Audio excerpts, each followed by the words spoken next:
Por eso te digo que es un tema muy polémico y que ríete de lo que hace Amazon comparado con lo que puede venir en el futuro. Sin duda, Big Data es un término que escuchamos demasiado.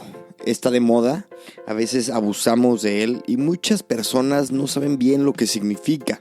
Cuando dicen hago Big Data, bueno, ¿y qué significa hacer Big Data? Y es peligroso esta ignorancia, porque realmente el Big Data o el cómo se tratan los datos y se analizan es algo muy importante, cada vez más importante en la forma en la que abordamos problemas del día a día, empezando por las empresas, por las entidades privadas, grandes o pequeñas, hasta los gobiernos. En este podcast con Gema Muñoz hablamos de todos estos temas. Gema Muñoz lleva al menos 16 años muy metida en temas de analítica, pero de ellos 9 años como co-founder y CEO de El Arte de Medir. Y creo que el nombre de la empresa habla de la filosofía que tienen. Tratan los datos y los análisis de los mismos como un verdadero arte, porque es la verdad, nunca hay un análisis igual, nunca hay un copy-paste, siempre hay una variable que puede hacer la diferencia. Esta conversación es realmente apasionante para todos que se dediquen a e-commerce, a tecnología, diseño web, user experience. Por favor, escuchen esta entrevista. Los dejo y les doy la bienvenida a otra entrevista de su podcast Gran Invento. Gema Muñoz, muchísimas gracias por estar aquí. Muchísimas gracias a ti por invitarme. La verdad es que es un placer absoluto. Pues mira, eres la segunda mujer que invito al que está en el podcast, y no lo digo con orgullo, nos falta más representación femenina, pero tu rubro es un rubro que es muy interesante, muy apasionante y muy de estos tiempos. Cuéntanos un poco en qué estás y un poquito quién eres y cómo llegaste a donde estás ahora. Muy bien, pues para mí es un honor ser la segunda mujer. Efectivamente espero que haya más, pero oye, partir de aquí, de ser una de las personas que han llamado la atención a este nivel, pues estoy muy contenta. Yo te cuento, mira, nosotros lo que estamos haciendo actualmente, tenemos una empresa que se llama El Arte de Medir, y lo que hacemos es intentar, en esta época de Big Data, que todo el mundo parece que siente locura por tener un montón de datos de diferentes fuentes, de diferentes sistemas, realmente al final no se está haciendo nada con ellos o nada realmente interesante, ¿no? Entonces, el Arte de Medir se focaliza en sacarle partido a los datos o explotar los datos que ya posee una compañía, de forma que den respuesta a las preguntas de negocio y sirvan para tomar decisiones basadas en datos. Así que nos lo estamos pasando muy bien. Realmente hemos crecido muchísimo desde 2011, que empecé con la aventura, y empezamos más tratando los datos digitales, y ahora nos hemos embarcado en los datos, en cualquier tipo de datos que tenga la compañía.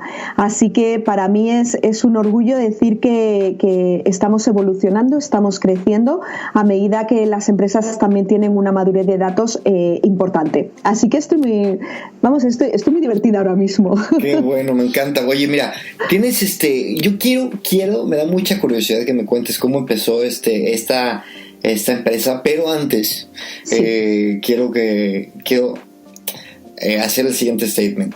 Tienes un commodity muy deseado y, como dijiste, muy, muy de moda, ¿no? Como que siento que todo el mundo tiene que se quiere hacer pasar un poco por experto, saca el tema de Big Data, y en realidad para la gente que nos dedicamos a la tecnología igual y a la toma de negocios por medio de datos, puede ser un poco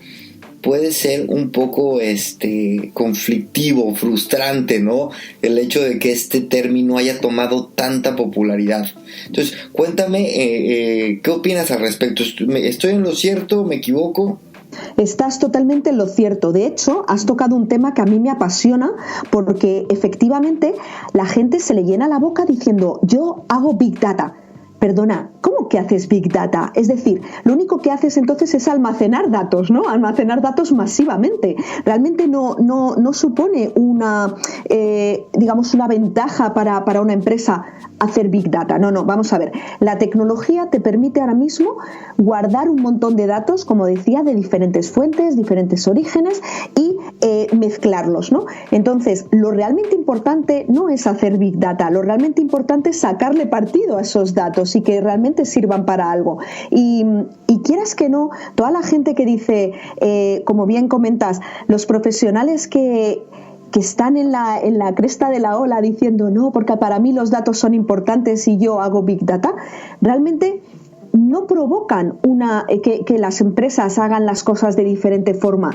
Realmente no provocan que el negocio avance y que evolucione de la misma manera que evoluciona la tecnología en sí. Con lo cual, efectivamente, creo que existe un desconocimiento brutal y que los profesionales, bueno, digo profesionales, pero me refiero a toda la gente que se jacta de hacer algo innovador, tienen como el Big Data, lo llevan de bandera y realmente no hacen nada con ello. Y el Big Data ha perdido esa esencia de innovación, esa esencia de realmente hacer bien las cosas para convertirse en simplemente como dices tú, algo que parece que todo el mundo hace y realmente nadie sabe hacerlo bien. Y para mí es interesante también, antes de entrar ya bien a analizar todo este tema, poner como base que inclusive las métricas más que pensaríamos que son las mejores métricas para medir, te voy a dar un ejemplo, como las ventas mensuales, no son necesariamente un número, o sea, no es necesariamente lo que tienes que perseguir. Te voy a dar un ejemplo. Sabemos Kodak, ¿no? Kodak se enfocó en vender de la misma forma que venía haciéndolo hasta que era demasiado tarde. Entonces no midió, no estaba teniendo los datos, no estaba midiendo los datos que importaba e identificando las oportunidades o las amenazas que se acercaban al mercado y a la industria, ¿no? Entonces, a lo que me es lo que me frustra tanto con el tema de los datos, cuando en su momento los likes eran tan importantes en Facebook, ¿no? Y la gente decía, sí, no, necesitamos más likes. No necesitan más likes, o sea, nadie necesita likes, ¿vale? Entonces, bueno, dicho esto y como dejando muy muy claro que las métricas son engañosas y que los números son peligrosos, por llamarle de una forma, cuéntame ahora sí, El Arte de Medir se llama tu empresa y me parece un nombre que de entrada ya está diciendo por dónde va tu visión en relación a los números. Exacto. Pues mira, vinculándolo con lo que acabas de comentar, con lo que estoy totalmente de acuerdo, el principal problema es que la gente no, y hablo de la gente en general, pero hablo de las empresas y empresas grandes, como bien decías de Kodak en particular, la historia es que no vinculan los datos al negocio. Es decir, cuanto más datos mejor, cuantos más likes mejor, cuantos más ventas mejor. Sí, pero no. Si realmente tú no necesitas los datos para saber cuánto estás vendiendo, ¿no? O sea, antes sí que a lo mejor decías, pues solamente tengo este dato cuantitativo, ¿no? De cuántas ventas estoy reportando. Pero no se trata de eso, se trata, como decía al principio, de la pregunta de negocio que quieres contestar con esos datos. ¿Cómo estoy vendiendo? ¿Cómo lo está haciendo la competencia? ¿Qué significa una venta? ¿Qué representa para mí una venta? Exacto, ¿qué significa una venta? Y sobre todo, ¿cómo es la gente o la audiencia a la que estoy convenciendo para lograr esa venta? ¿Por qué no estoy convenciendo a otros? Esa es la clave. Y eso es para lo que deberían servir los datos, ¿no?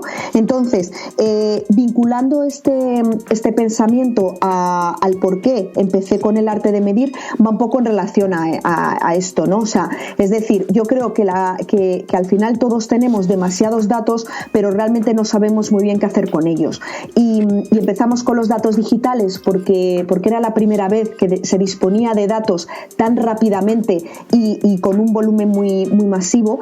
Y la historia era que todo el mundo tenía como fiebre de conseguir muchísimos datos de todo lo que pasaba en su sitio web, cosa muy normal, porque al final yo siempre pongo el mismo ejemplo. Lo digital es como o la medición de datos digitales será como el tendero en la tienda habitual de física, ¿no?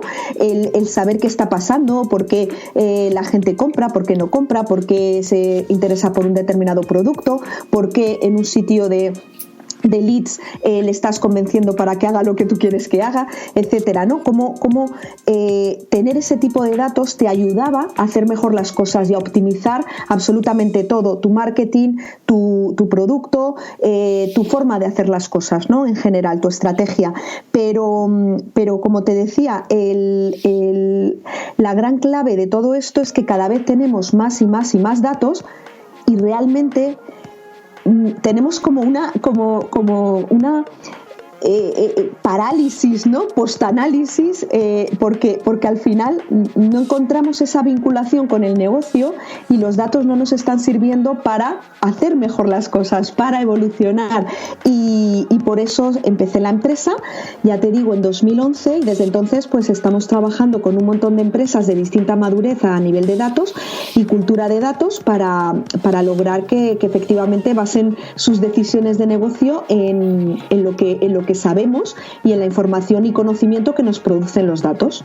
Oye, evidentemente la visión que tienen las empresas y los ejecutivos que no son de este mundo ante los datos, estoy seguro que ha evolucionado, pero ¿cuál es la constante cabezona con la que te topas? ¿Cuál es esa frase que odias escuchar cuando tienes una reunión de negocios con algún ejecutivo? Pues mira, se dan golpes así con el puño en el corazón diciendo: yo conozco a mis clientes. Que no los conoces, además estás muy contaminado por todo lo que realmente sabes de tu empresa, ¿no? Y para bien o para mal, al final Internet lo que ha hecho ha sido democratizar todas las empresas, ¿no? Antes solamente te llegaban, por ejemplo, anuncios de empresas que conocías y la gente sabía de ti por los canales, o sabían lo que tú querías que supieran, y ahora no, ahora estás al alcance de todo el mundo, ¿no? Entonces es mucho más complicado, como dicen estos ejecutivos, el conocer a tus clientes. Al revés, los datos te van a servir para realmente saber qué está pasando y por qué puede estar pasando, ¿no? Y estar experimentando, qué importante es, no terminas de conocer a un cliente, o sea, porque el cliente cada vez está más abierto a lo nuevo. Entonces, claro, cuando tú le dices algo de una forma distinta, lo vas a seguir descubriendo, ¿no?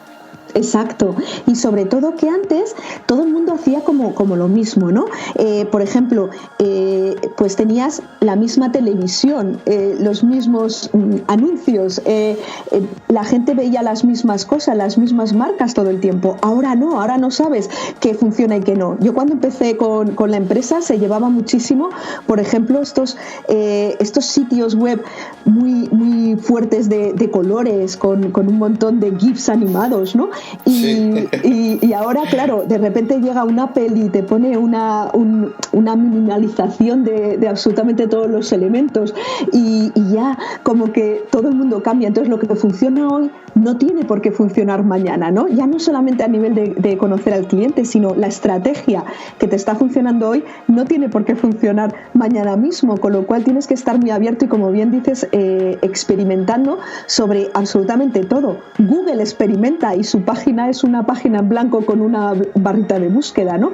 Experimenta con diferentes longitudes de esa cajita, con llamadas a la acción, los doodle. O sea, que al final, si Google experimenta, ¿cómo no vas a experimentar tú, ¿no? ¿Cómo no vas a intentar entender al cliente? Y por ejemplo, tan sencillo como ahora mismo, donde estamos hablando, es un podcast que tiene un alcance determinado y seguramente es mucho menor al alcance que tiene por ejemplo, un video. Si esto lo hiciéramos video, lo publicamos, tal vez tiene más alcance, pero ¿qué tanto realmente va a llegar nuestro mensaje, ¿no? Todo es tan relativo, pero me encantaría que me contaras algún ejemplo en el que un cliente tuyo, cuéntanos un poco, una anécdota en el que digas, ¿sabes qué? A este cliente, si quieres decir el nombre bien, si no importa, lo hice dar un giro de 180 grados o lo hice cambiar su percepción. No necesariamente nos enfoquemos en a dónde llegó, y porque es lo que no queremos hacer, hablar de números como una referencia de éxito, sino qué tanto lo hiciste abrir su panorama, cambiar la forma en que hacía las cosas. Pues mira, por ejemplo, una empresa de retail española tenía la capacidad de tomar decisiones muy rápidamente, ¿vale? Porque eso es al final es un escollo, ¿no? Si no puedes tomar decisiones rápidas, no necesitas a lo mejor los datos de manera rápida, porque no te van a ayudar a hacer cambiar las cosas, con lo cual tenemos un poco que adaptarnos, ¿no? a cómo lo hace la empresa en sí. Pero mira, por ejemplo, esta empresa de retail lo que tenía era mucha fe en lo que pensaban que podía funcionar, pero no le daban tanta importancia a lo que son los datos, porque es una empresa muy innovadora. ¿Qué es lo que pasa? Nosotros les dijimos, vamos a demostraros que los datos te pueden ayudar en tu estrategia cada media hora. Y me dijeron, ¿cómo? ¿Cómo podemos hacer esto? Y lo que hicimos fue una prueba en el Black Friday, porque claro, al final Black Friday es un día en el que te lo juegas todo, ¿no? Lo que no hayas vendido en el Black Friday ya como que tienes que esperar hasta la siguiente campaña, que es Navidad, por ejemplo, ¿no? Entonces, nosotros lo que hicimos fue unas proyecciones de las ventas que se querían conseguir, ¿vale? Durante el Black Friday, cada media hora. Es decir, cada media hora tendríamos que alcanzar una serie de ventas de forma que pudiéramos cumplir al final del día el objetivo que teníamos marcado. ¿Qué es lo que pasa? Que, claro, la herramienta con la que estábamos trabajando para conseguir todos los datos de venta solamente tenía un delay de 30 minutos, con lo cual podíamos hacerlo cada media hora. Y cada media hora sabíamos exactamente cuánto habíamos vendido de cada categoría, por ejemplo, camisetas, pantalones, zapatos, ¿no? Entonces, aquel número de ventas que no coincidiera con el previsto, podíamos hacer algo en ese momento. Es decir, cambio el precio, lo destaco en la home, hablo con las oficinas, los puntos de venta físicos para que le den mucho más empujón a una determinada categoría, a un determinado producto. ¿Y sabes lo que pasó? Logramos cada media hora íbamos jugando o haciendo mucha más fuerza en aquellas categorías que se necesitaban en cada momento. Y al final del día, no solamente cumplimos el objetivo de ventas, sino que estuvimos por encima de ese objetivo. Con lo cual fue una pasada, que decimos aquí, porque cada persona que no creía que los datos fueran a ser tan importantes, vieron que daba todas las instrucciones cada media hora de lo que había que hacer y funcionaba. Claro, es mucho más fácil hacerlo en un periodo de tiempo muy centrado que durante una estrategia de un año, por ejemplo, ¿no? Entonces se ven los resultados muy rápidamente.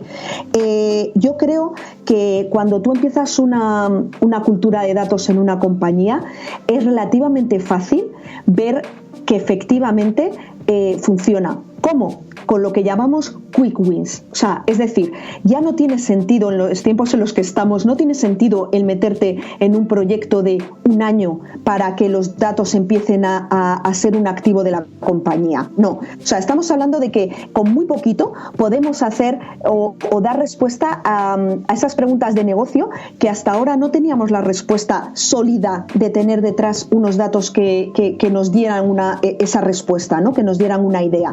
Entonces, no os enfrasquéis en hacer las cosas a lo grande. No, con cosas pequeñas al final te cambia la cultura y efectivamente es el primer paso, digamos, para ver cómo los datos en tu compañía pueden ser esa potencia, ¿no? A mí algo que me intriga muchísimo es que cuando tenemos una empresa grande que arroja datos, que tiene un tráfico importante, es súper visible el impacto que tienen los cambios o las decisiones que tomas. Pero cuando tienes una empresa de menor tamaño, una pyme, una startup, muchas veces su vida depende de decisiones tontas, ¿no? Y hay una menor capacidad de lectura, ¿no? Por la misma escasez de datos en temas cuantitativos.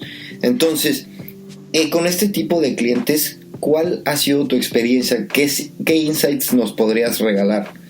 Pues mira, yo he de decirte que estoy totalmente en contra de que una empresa pequeña tenga más difícil hacer una buena cultura de datos. Te digo por qué. Okay. Mira, cuando tú vas me gusta la polémica, ya lo sabes, Cristian. No, perfecto.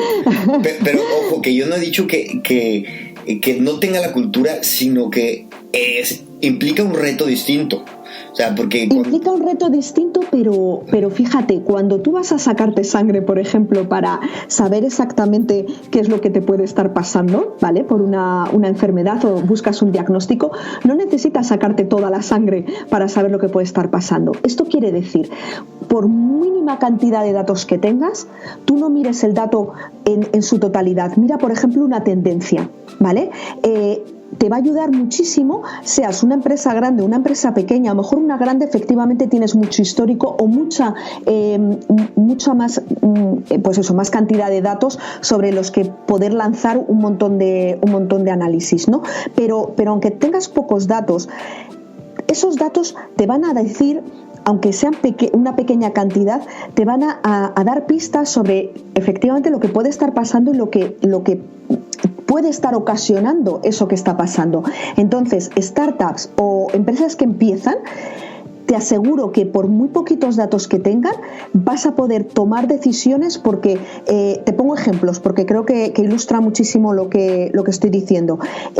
Una empresa que empieza ahora mismo, ha empezado hace muy poquito con temas de contenidos, se puede, o lo que hicimos con ellos fue, por ejemplo, un estudio de cuántas palabras eran necesarias en cada artículo para conseguir una mayor lealtad del consumidor. Es decir, no una mayor longitud de un artículo equivalía a que ese artículo fuera de más calidad, lógicamente, pero sí enganchaba más al consumidor un artículo más pequeño o más grande, dependiendo de qué tipo de audiencia tenía esta nueva marca, ¿no? Lo podrás ver tú con el podcast. No sé cuánta audiencia tienes, pero sabes, estoy convencida de que sabes si un podcast de 20 minutos funciona mejor que uno de 1 hora o funciona mejor que uno de 1 hora y media. ¿Me explico? O sea, porque al final vas aprendiendo, como bien decías antes, vas experimentando con los datos que tienes. Entonces, aunque tengas muy poquitos, como cuando vas a hacer el análisis de sangre, puedes ir tomando o haciéndote hipótesis en la cabeza, de forma que puedas ir formalizando esas hipótesis dependiendo de las decisiones que vas tomando. ¿Me explico? Totalmente. De hecho, claro, yo invierto en todos mis proyectos. Y sí tengo varios, mucho tiempo a entender lo que está pasando en el podcast. Claro. Por ejemplo, la longitud del capítulo no tiene básicamente ninguna, no sé ninguna diferencia si el capítulo dura 40 minutos a 1 hora 20. Sin embargo, me he dado cuenta que el sector donde trabajan mis invitados, o lo famoso que sean las empresas donde trabajan, sí me da como cierta vida, ¿no? Meto a alguien que Exacto. trabaja en una empresa muy famosa y entonces ya los siguientes 3 capítulos los escuchan un montón y luego tengo que mantener el renombre de la empresa. Es interesantísimo. Y también en el tema e-commerce, trabajas con ello y lo ves todo el tiempo, pero algún insight que nos podrías dar, como que sea un poco no intuitivo, que sea paradójico, que hayas descubierto a través de tu trabajo con clientes de e-commerce? Pues mira, estuvimos trabajando con una empresa que se dedicaba, o estamos trabajando con ellos, pero se dedicaba a las sandalias de verano, ¿no?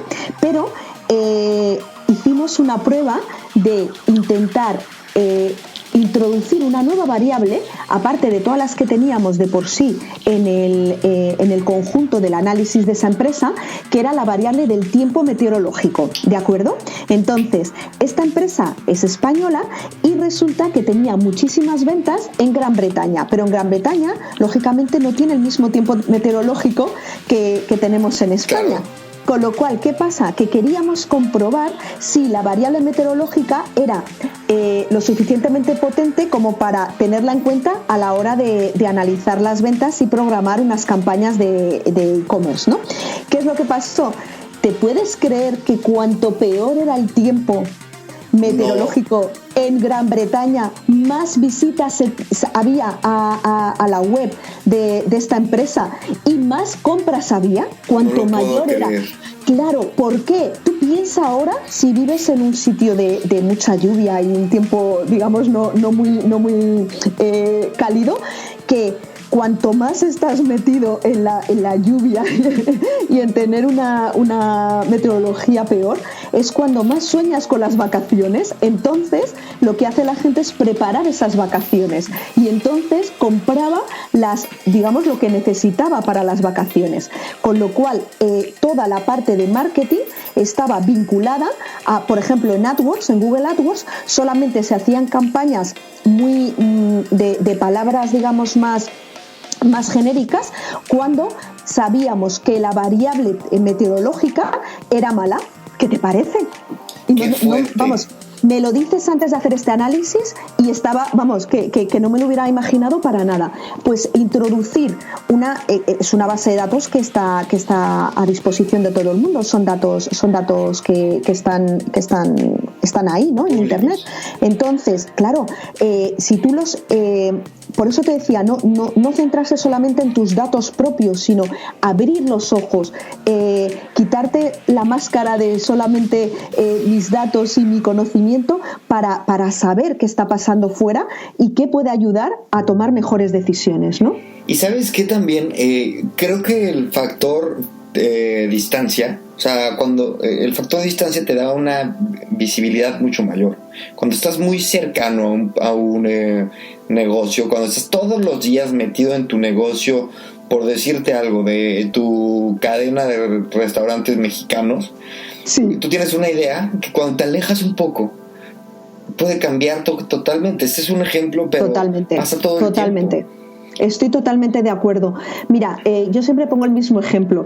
Cuando tú eres un futbolista, porque sabes que no gusta mucho el fútbol, ¿no? Entonces, cuando eres un futbolista y tienes unas marcas propias, tú puedes pensar que eres el mejor del mundo. Pero ¿qué tienes que hacer? Tienes que abrir tu horizonte y ver qué pasa en otros sitios, cuáles son otros jugadores que pueden estar haciéndote sombra y ver exactamente dónde estás. Pues esto es lo mismo. Tú no puedes tomar decisiones sobre un negocio, que está en un sector en el que hay muchos más competidores, porque entonces solamente juegas con lo que sabes tuyo y te estás perdiendo un montón de conocimiento, sobre todo ahora, porque tienes datos muy importantes que puedes sacar de la competencia de manera gratuita. No tienes que pagar una cuota o nada por el estilo, no.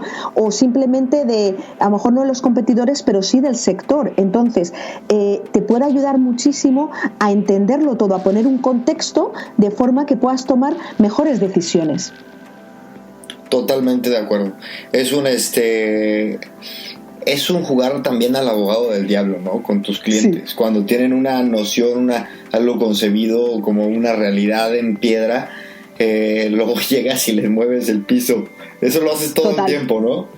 Todo el tiempo. A mí me encanta ser el elefante como en la cacharrería, ¿no? El llegar a una empresa y ponerles patas arriba absolutamente todas sus creencias. Pero realmente me pagan para eso. Claro. Si es que es lo que hablábamos antes. Y cuando tú tienes mira, mis clientes, casi todos, sobre todo los más grandes, normalmente vienen a mí cuando se han gastado muchísimo dinero en una inversión a largo plazo en tecnología.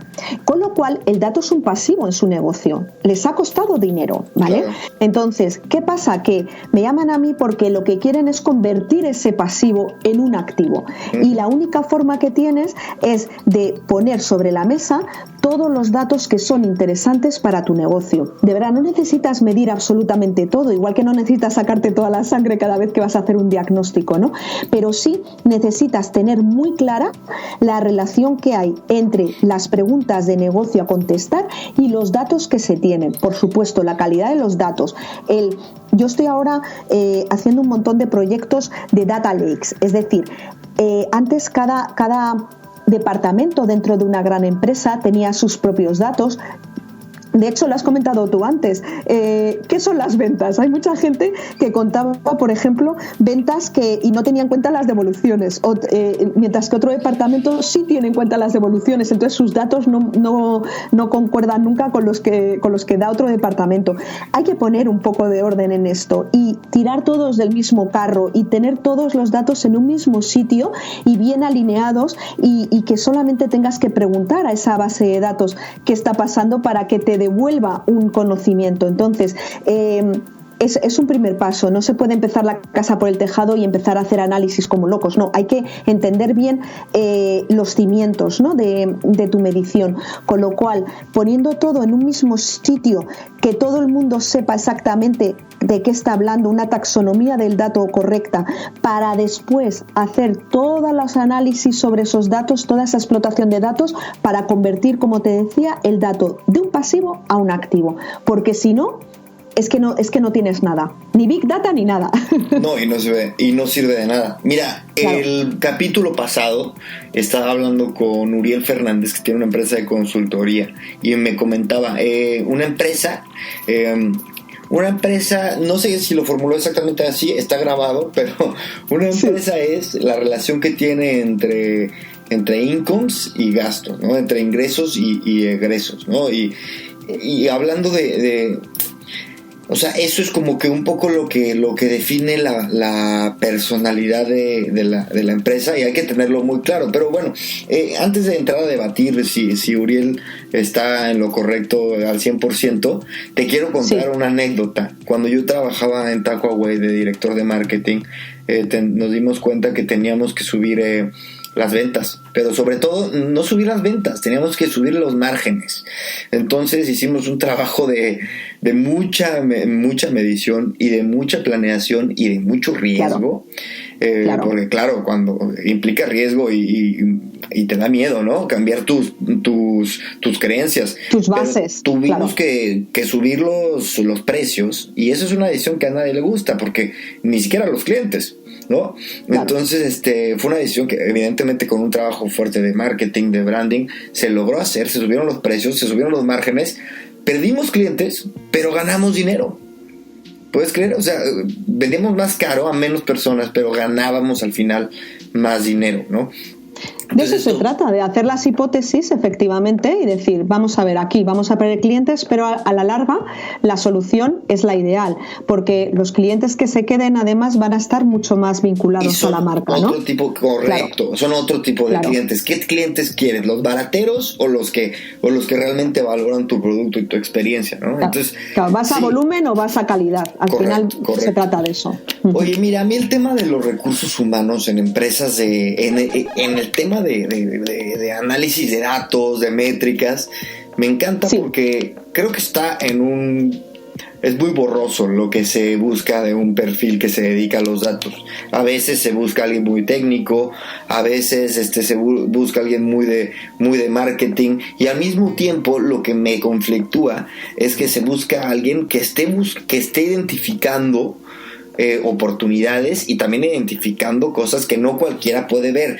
Tengo yo la idea, y dime si estoy equivocado, que es muy probable que sí, que la gente, por ejemplo los ingenieros, son mucho de verlos, o sea, de ver los números tal cual y no interpretarlos. Entonces, explícame rápidamente qué roles tienes y qué roles se buscan y características dentro de una empresa como la tuya.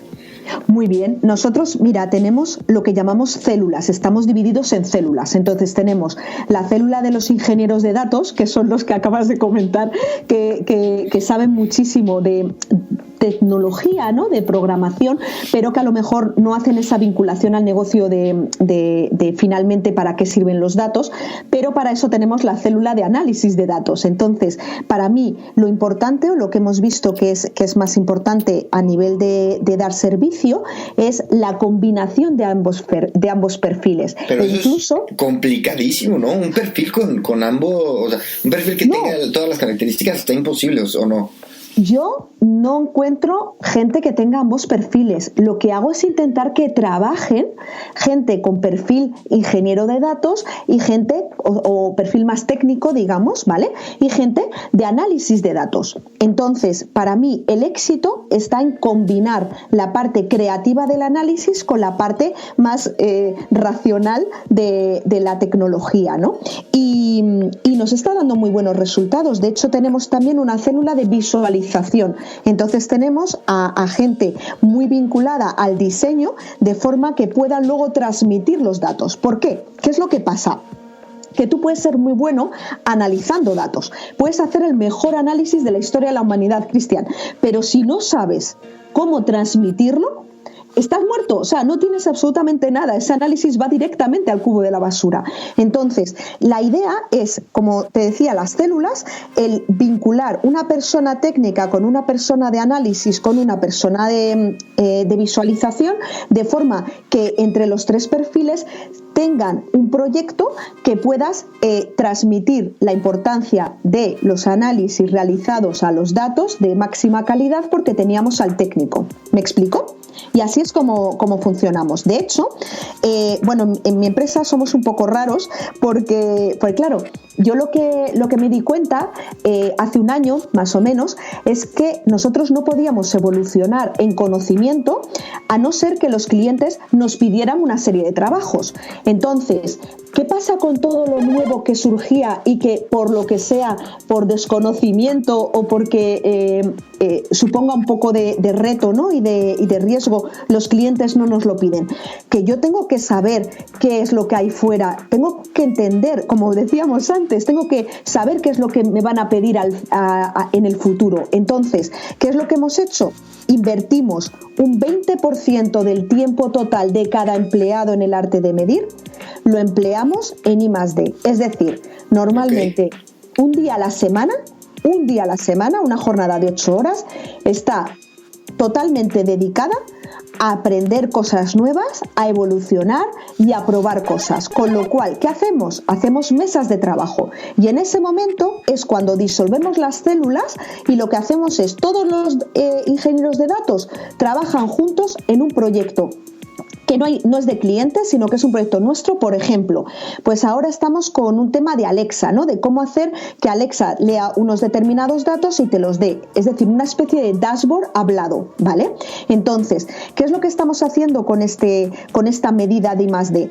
Haciendo que la gente venga muchísimo más dispuesta y motivada a trabajar en el día a día, porque sabe que una vez a la semana pueden experimentar, hacer cosas nuevas y sobre todo llevar todo su conocimiento a otra dimensión, haciendo cosas totalmente distintas y que actualmente no está haciendo nadie, ¿no?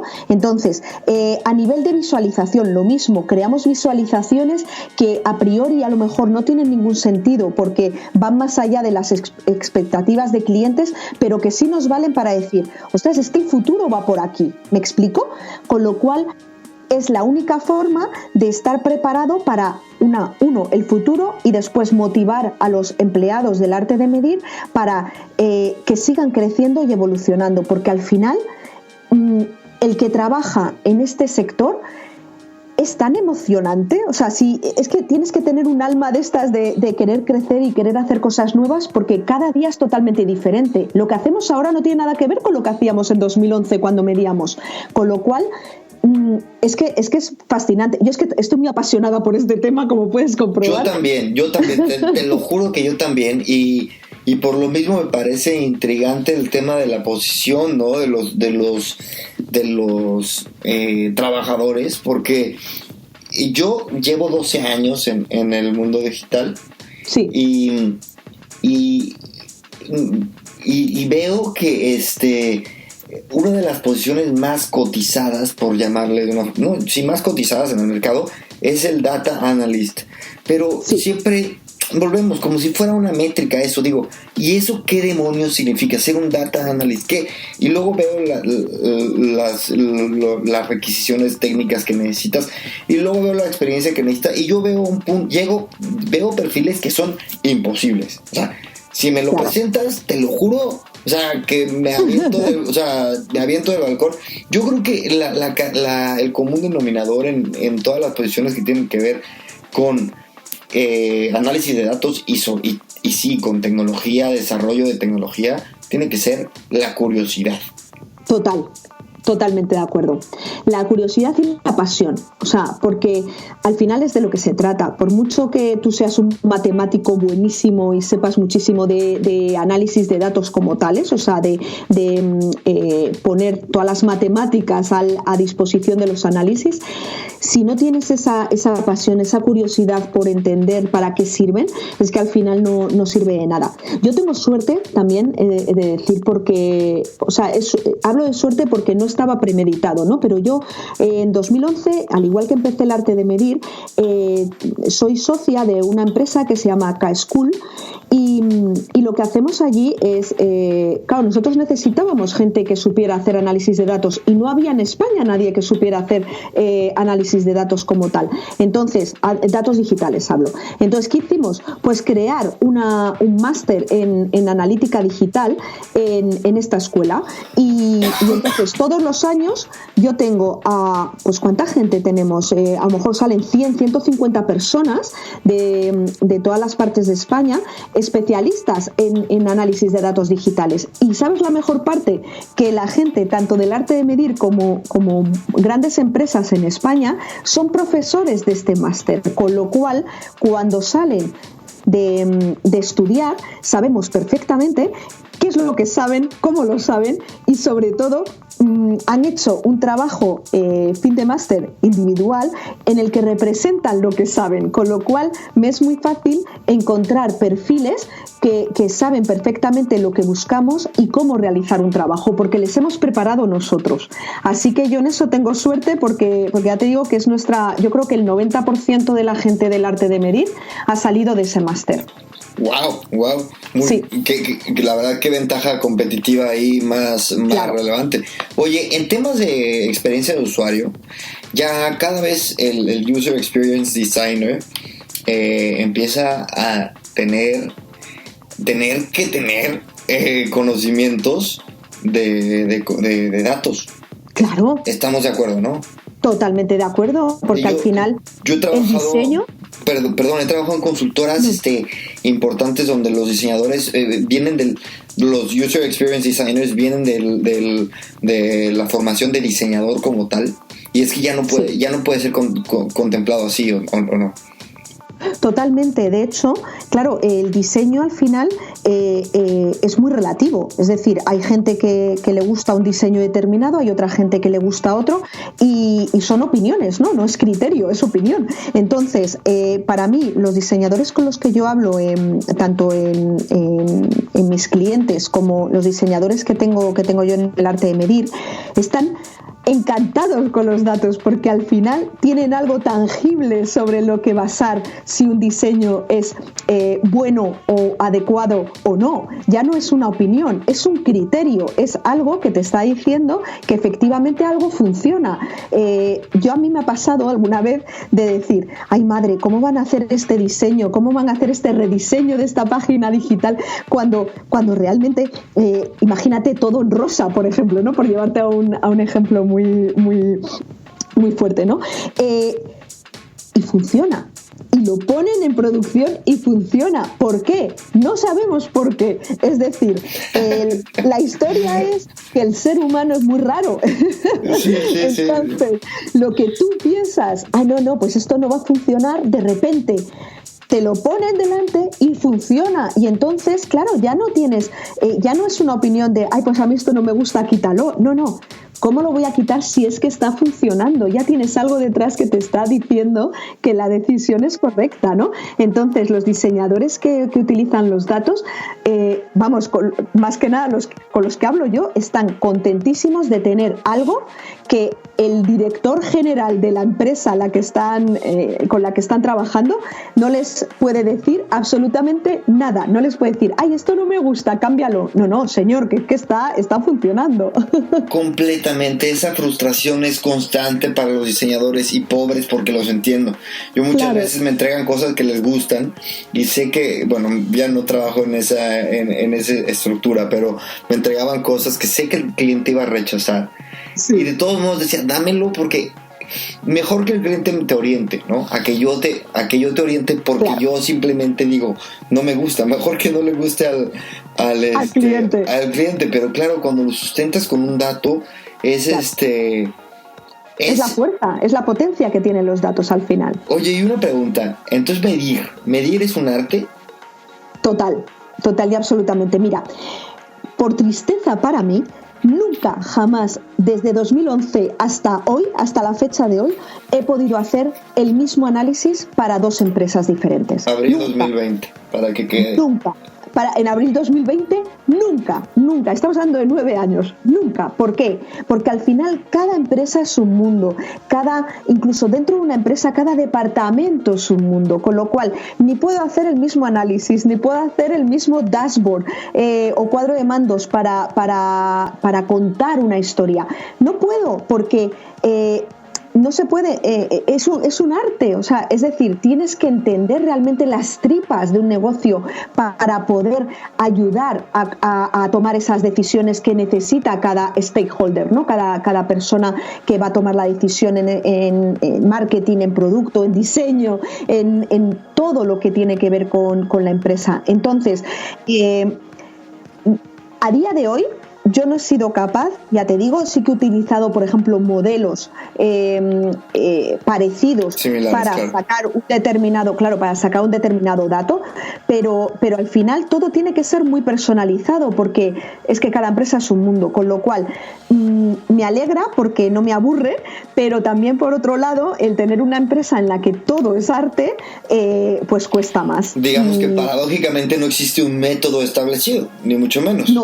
No, tienes que empezar, ya todo el mundo empieza por el mismo sitio, por el mismo lugar, a ver digamos, los indicadores clave más importantes, ¿no? Más relevantes. En un e-commerce siempre son las ventas y tal. Pero a partir de ahí vas tirando de hilos y vas encontrando cosas o vas encontrando puntos totalmente distintos entre una empresa y otra. Te hablo, por ejemplo, de haber analizado dos hoteles, dos empresas hoteleras. En principio, tú dirías, pues les hacemos el mismo análisis, les hacemos los mismos cuadros de mando, les damos el mismo producto final. No, porque cada empresa está en un momento de madurez totalmente distinto. Unos hacen mucho más marketing digital, otros hacen otras cosas, a otros les importa más o sea, es que no lo puedes hacer, con lo cual es un arte. Oye, y precisamente ahora que tocas este tema, te cuento una anécdota. El software más increíble que he visto en temas de análisis de datos era súper robusto, extraía datos psicográficos de la gente por medio de una conexión con Facebook, y podías hacer cruces de información, te juro que irreales, o sea, de que qué tan probable es que este demográfico o psicográfico, qué tan probable es que la gente que le gusta el Barcelona le decida comprar o irse de viaje a Cancún con la gente en relación a la gente que le gusta el Real Madrid. Y entonces te daba el porcentaje de tal. ¿Qué pasa? Pasaron un par de años y como este software no vendió lo suficiente, no se pudo actualizar y se convirtió en obsoleto, y eventualmente tuvieron que cambiar su modelo de negocio porque era una startup. En el tema que a mí me da una pena hasta la fecha, me acuerdo de ellos y digo, si tuviera esto. Pero en tema de software, ¿qué sucede? O sea, tienes una limitante también, va tan rápido y necesitas tantas variables a tu disposición que tienes, me imagino que un reto importante. Claro, nosotros lo que hacemos es utilizar herramientas para el análisis, no donde hacemos realmente o donde tiene lugar el análisis como tal, sino, por ejemplo, herramientas que de forma sólida, como bien decías, tome los datos necesarios y realice sobre ellos todas las o los cruces necesarios. Entonces, nosotros utilizamos mucho Python, por ejemplo, para realizar estos cálculos. Los hacemos también en R, dependiendo del tipo de análisis. Y como mucho tenemos herramientas yo creo que están más relacionadas con el mundo digital, que podemos hacer los cálculos directamente allí, todas los cruces de variables, como puede ser un Adobe Analytics, ¿no? O un Google Analytics, y últimamente mucho más en BigQuery. Es decir, Google lo que ha hecho ha sido dejar los datos en bruto, de forma que ya no tengamos que utilizar una herramienta como puede ser Google Analytics para hacer estos cruces, sino que podamos ir directamente a los datos en bruto, ¿no? Y con medio de lenguajes tipo BigQuery podemos realizar los análisis necesarios. Con lo cual, ¿qué hacemos? Pues directamente construimos esos modelos, como te decía antes, que sí que podemos a lo mejor utilizar como base para todos los análisis que realizamos, para al final sacar un resultado adaptado a cada negocio. Claro, entonces el análisis no lo hace el software, lo hace el humano en relación a las herramientas de las cuales se apoya. No mencionaste Tableau, me llamó la atención. Tableau es más una herramienta de visualización en la cual puedes hacer análisis, pero esos análisis están previamente establecidos, digamos. O sea, una persona establece los análisis que el cliente final va a poder ver a través de Tableau y va a poder ir mucho más en detalle por cada variable o por cada pregunta de negocio. Claro, que eso ya llega en otro momento del análisis, ya sea posterior a que hay un entendimiento general, o a menos de que no hagas bien ese trabajo, lo haces antes, ¿no? Exacto. La historia es, está Tableau, está también ClickView, hay un montón de herramientas, digamos, que empezaron a ser de visualización y ahora les han o las están utilizando más también para poder hacer ese análisis de forma visual. Un tema que no hemos tocado y quiero saber un poco la metodología. Cuando tienes una aplicación, sabemos que las aplicaciones en tema de programación son menos flexibles, ¿no? Sí. Tienes que hacer una release y tal. ¿Cómo haces pruebas A/B? ¿Cómo sacas insights? ¿Cómo llegas a ese nivel de agilidad en desarrollos iOS Android? Nosotros lo que hacemos es utilizar muchísimo los datos en Firebase, ¿vale? O sea, lo que hacemos es guardar todos los datos de la aplicación, de las interacciones, sobre todo de esa aplicación en Firebase, y por medio de BigQuery podemos acceder a dichos datos y hacer los análisis. De esos análisis salen las hipótesis. Como me has pedido metodología, yo te cuento cada pasito. Sí. Espero que aporte. Pero sí te reduce flexibilidad. Te reduce flexibilidad porque, pues la propia app es totalmente distinto a poder hacer un diseño en una web, efectivamente. Entonces tú, por ejemplo, si alguien que nos escucha tiene una startup, le dirías, ¿tú le recomendarías comenzar con una aplicación en un entorno WebView o no es para tanto? Yo haría ambas, porque además la gente que utiliza la web puede ser que nunca utilice la app y al revés. ¿Cuánta gente que tú conoces son de utilizar apps, o sea, de bajarte lo que es la app y hacer todo lo que quieras hacer sobre esa app, o tener una web adaptada, ¿no? Pero yo creo que al final se trata más de ir a lo que de verdad importa. Es decir, si tú miras los datos, puede ser que tengas un problema o bien, no suele ser tanto captación, ¿no?, de clientes, como una vez están, ¿por qué no hacen o no hacen clic donde yo quiero que hagan clic? Y no tienes a lo mejor que lanzar todo un testing sobre absolutamente todo lo que ocurre en la app, sino centrarte en algo que sabes que no está haciendo lo que debería hacer. ¿Me explico? Entonces, yo sí que hago pruebas. los lanzamientos, vamos, normalmente lo que yo suelo ver de media es que tardan una semana en realizar los cambios y aplicarlos, ¿no? Y dentro de esa semana sí que reúnen los datos necesarios como para saber si tu hipótesis es válida o no. Vale. No sé si esto ayuda. Sí, totalmente, ¿no? A mí te lo pregunto porque yo quiero saber, ¿eh? Claro. Me salió gratis, ya los que nos escuchan. Hombre, por favor. Otra preguntita, mira, ya entrando al mundo que vivimos todos, sabemos que hay empresas que tienen una capacidad de análisis de datos y una orientación a analizar los datos mucho mayor a otras. Un ejemplo famoso es Netflix. Netflix tiene una cultura de análisis de datos increíble. Por ejemplo, Disney, pues no necesariamente, ¿no? Disney, que ahora saca su producto de streaming de video. Otra empresa que tiene una cultura de análisis de datos brutal es Amazon. Entonces, dinos una cosa, yo tengo amigos, no soy yo, pero tengo amigos que son adictos a Amazon, porque estoy seguro que el algoritmo de Amazon está perfeccionado para meterles una trampa cada vez que se meten ahí y no pueden evitar hacer la compra. ¿Hasta qué punto, y tú conociendo el poder de los datos, hasta qué punto representa esto un riesgo para el humano de a pie?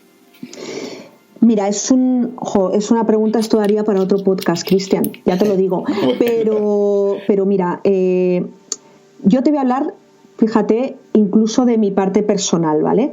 Yo agradecería muchísimo a las empresas que me envían información mientras estoy navegando por internet, a que me conocieran lo suficiente como para ofrecerme cosas que realmente me interesan. ¿Me explico?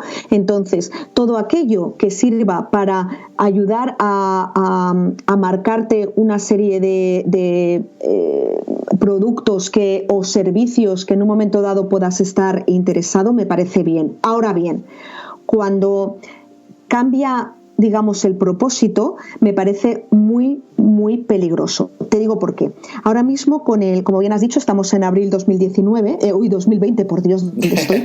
2020. Se van rápido.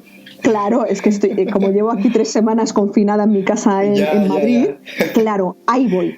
Mira, se está hablando mucho de lo que viene en el futuro, y lo que viene en el futuro es que, digamos, el gobierno o las autoridades obtengan información de cada una de las personas, ¿vale?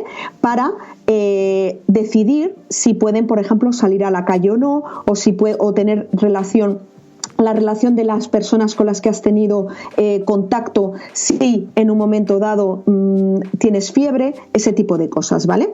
Entonces, claro, dices, ostras, es la salud y es algo que las autoridades en teoría tienen el poder, ¿no? Para poder decidir si eres un peligro o no eres un peligro para la sociedad. Pero también tienes que tener en cuenta que si son capaces de saber que tú tienes fiebre, también pueden ser capaces de saber si tú estás reaccionando con ira, por ejemplo, hacia algo que estás leyendo. Y ese algo que estás leyendo puede ser política. Vamos, Cambridge Analytica se queda en nada comparado con lo que puede pasar. No sé si me explico. Totalmente. No, es un tema, indudablemente es un tema polémico, y es un tema muy también polémico, filosófico, hasta cierto punto moral. Entonces, claro, la información es poder, lo sabemos. Total. Y cuando llegamos a un punto en el que tenemos tanta información, que tenemos en nuestras manos, vamos, cosas tan importantes como saber la forma de pensar de una persona, o cómo poder manipularla, o menos maquiavélica, pero generar negocio o hacer ventas a raíz de esa información que tenemos. Es un tema en donde creo que una autoridad moral, que es complicado definir quién es, tiene que tomar cartas en el asunto, y eso es una línea tan delgada, ¿no? Por eso te digo que es un tema muy polémico, y que ríete de lo que hace Amazon comparado con lo que puede venir en el futuro. Que seamos muy conscientes. Ahora, esto es lo de siempre, o sea, en manos de quien no debe, pues es muy peligroso. Yo siempre he dicho, en lo que acabas de comentar tú, la información es poder, y lo veo cada día. O sea, veo cada día cómo las empresas que utilizan la información y los datos para tomar las decisiones, al final son mucho mejor, hacen mucho mejor las cosas. Entonces, llevado al punto de de tener como bien decías, un poder con algo tan fuerte como es la persona en sí, es delicado, muy delicado. ¿Te atreverías a nombrar un organismo, empresa, lo que sea que abusa de la información? No, bueno, tenemos el caso típico, el de Cambridge Analytics, ¿no? Que lo que hizo fue intentar incidir en determinadas campañas políticas para... Es que vivimos en una época, Cristian, por eso te decía que necesitamos otro podcast, porque es que este tema es muy fuerte. Vivimos en una época muy... Que la gente tiene demasiada ira, ¿no? Entonces, vive a lo mejor la política como volviendo otra vez al símil del fútbol, como si fuera un partido de fútbol. Y creo que eso es un error, porque al final es mucho más fácil incidir y alentar un odio que alentar una buena acción. Entonces, todo lo que es tomar decisiones por incitar a una serie de noticias falsas o no falsas o enunciadas de una determinada forma, a mí me parece inmoral y me parece además que tiene muchísimo peligro por detrás, porque se empieza por ahí y quién sabe dónde podemos acabar. Y es cuando es tan peligroso delegarle la moralidad o inmoralidad de una acción a una empresa privada como puede ser Facebook o Twitter, que por cierto Exacto. Twitter ya prohibió los anuncios de campañas políticas. Facebook Exacto. ha preferido esperar a que pase al menos esta elección en Estados Unidos. Y bueno, Claro. son decisiones que sabemos que tienen intereses económicos, pero mira, yo te propongo que sí tengamos otro capítulo hablando exclusivamente de este tema, pero te propongo que lo hagamos con al menos 1 o 2 invitados más que tengan... Me parece fantástico. Que nos aporten y hagamos al mismo tiempo una especie de debate online. Porque aparte es una idea que ya estoy cocinando, ya estoy a punto de implementar, el tema de los foros aquí, hablando de un tema en especial, y me parece que este tema nos da muchísimo, y aparte tú, bueno, pues el perfil perfecto para hablar de este tema que es realmente apasionante. Y Gemma, cuéntame que estamos en un momento de incertidumbre, pero cuéntame qué sigue para ti, para ustedes.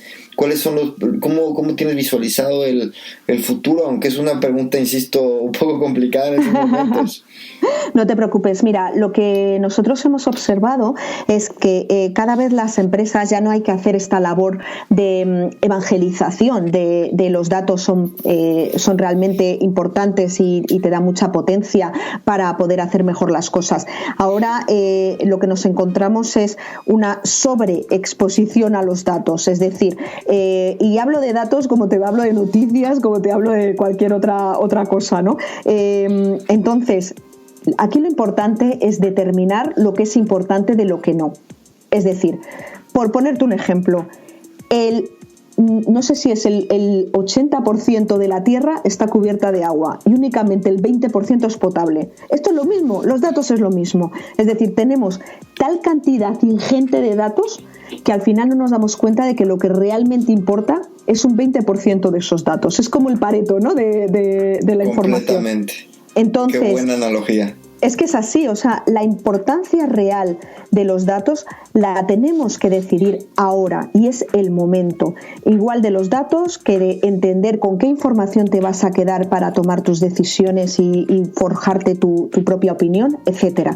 Entonces, nosotros estamos ahora mismo en esa tesitura, el ayudar a las empresas a poder decidir qué datos son los importantes y qué tipo de análisis van a ayudar para el futuro. Y bueno, nos apoyamos en la última tecnología, esperemos que la tecnología siga avanzando, que supuestamente lo hará, para poder ser todavía mucho más precisos en el futuro a la hora de poder determinar lo que es importante de lo que no. Bueno, Gemma, estoy gratamente sorprendido de esta entrevista, creo que ha estado espectacular. Es mi humilde punto de vista. ¿Pero ya se ha acabado? No lo puedo creer. Sí, ya. ¿En serio? Ya llegamos a 1 hora, podemos seguir, pero tengo al baño. No puede ser, una hora, madre mía. Qué rápido. Es yo creo que igual lo podemos dejar aquí y dejar a la gente con las ganas de que tengamos la siguiente entrevista. Yo por suerte tengo la audiencia que tengo es súper fiel. Tengo unos porcentajes de open rates en la newsletter. Esos son datos mucho dato. increíbles, que yo creo que datos que no se ven desde el 2004 o cosas así. Qué bien, enhorabuena. Sí, no, estoy contento, y el punto es seguir teniendo escuchas que tengan el mismo nivel de cercanía, ¿no? Por eso es que estas pláticas no pueden llegar a ser demasiado...